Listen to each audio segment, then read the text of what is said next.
ఎటు ముడిచినా అందమే అంటారు. అసలు ఆడోళ్లకు ఎంటికలే అందం. ఇవి చక్కదనం లేక కొత్తిమీర కట్టలు అంత ఎంటికలు ఉన్నోళ్ళు, నా లెక్క షిప్పిరి ఎంటికలు ఉంగరాల జుట్టు ఉన్నోళ్ళ తిప్పలు చెప్పనే వద్దు. ఆ బాధ ఏందో వాళ్ళకే తెలవాలి. జానెట్ జుట్టుకు బారెడు సౌరం వేసి దువ్వుకోవాలి, పువ్వులు పెట్టుకోవాలి. అబ్బా ఒకవేళ ఊరుకో పనుకో పోయిన కాడ పుసుక్కున సౌరం జారిన అంటే వాళ్ళ ఇజ్జత్ అంతా పోతుంది ఆడోళ్ళది. అసోంటిది ఉన్న ఎంటికలను కత్తిరించుకుంటారా ఎవరన్నా? అంటే ఫ్యాషన్ పేరుతోని మూరెడు చేసుకొని ప్యాంట్లు వేసుకున్నాడు కాదు, ఇది ఇంకో తీరు తిప్పలు. గదేందో మీరే చూడురి. గీ అక్కకచ్చిన కష్టం లోకం మీద ఎవ్వలకచ్చి ఉండది. అరే మొగడన్నోని ముఖంలో చెప్పు, పెండ్లం నెత్తెంటికలు కత్తిరిస్తాడవ్వా.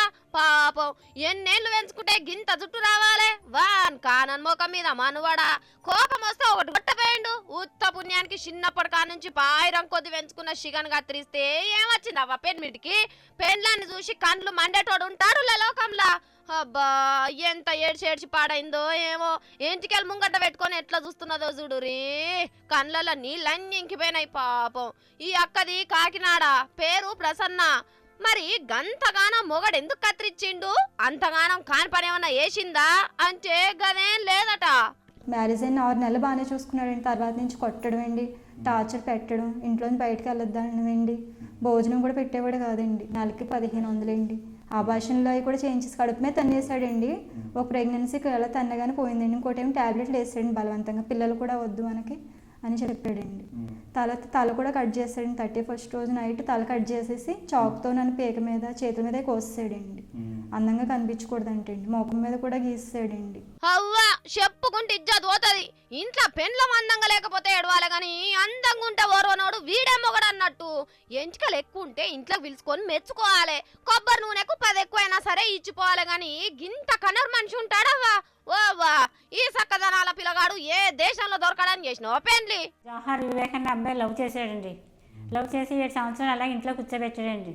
ఇంట్లో కూర్చోబెట్టి ఎందుకు బాబు ఇలా మా ఇంటికి ఎందుకు వస్తున్నావు అంటే, నేను మీ అమ్మాయిని ప్రేమిస్తున్నాను, మీ అమ్మాయితో నేను పెళ్లి చేసుకుంటాను. వద్దు బాబు అలా చేసుకోకుండా, నువ్వు డబ్బు ఉన్నవాడు, నువ్వు కారులతో తిరుగుతున్నావు, మేము చూస్తే పేదవాళ్ళు, అంత ఇచ్చుకోలేని కెపాసిటీ ఉన్నవాడు అని చెప్పానండి.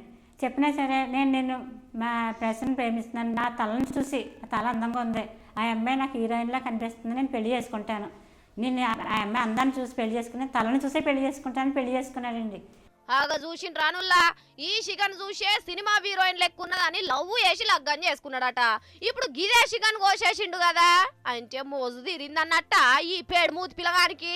చూస్తే చూడుర్రి ఎంత ఎత్తున్నాడో, బుద్ధేమో అరికాళ్ళల్లో ఉన్నట్టున్నది. మళ్ళా ఈయన ఇటలీ దేశంలో కోల్వేలుగా పెడుతున్నాడట.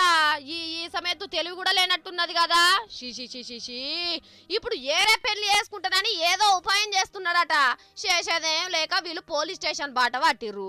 షిగెంట్కెళ్ళి పోతే పోనీండ్రు గాని గా మొగడన్న దక్కే ఉపాయం చేయండ్రి పోలీస్ అన్నలు. అట్లనే గుండు గీకి అద్దం చేతిలో పెట్టుండ్రి, ఆ మోక పెట్టున్నదో వానికే తెలుస్తుంది అని అంటున్నారు ఈ ముచ్చట తెలిసిన ఆడోళ్ళు.